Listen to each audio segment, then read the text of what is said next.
بسم الله الرحمن الرحیم. السلام علیکم و رحمت الله و برکاته. امروز میخوایم که دو موضوع مهم به شما تشریح کنم که موضوع مهم ای است که چطور یارا ممو اگزلری برباره چطور چه وقت استفاده کنی. اگزلری ورب دو دست میریم به طرف اگزلری ورب دو دست.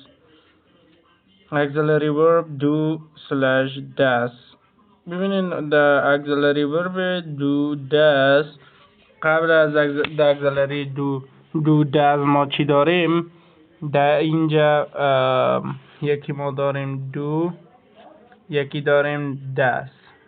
صحیح است؟ اردیش در کدام زمان است؟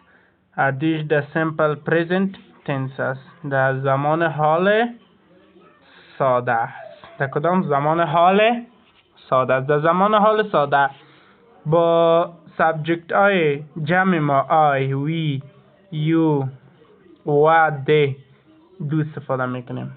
چی استفاده میکنیم؟ دو استفاده میکنیم. فهمیدین؟ و با سابجکت های سینگولر هی، شی، ات چی استفاده میکنیم؟ auxiliary verb نگاتیو استفاده میکنیم. auxiliary verb چی؟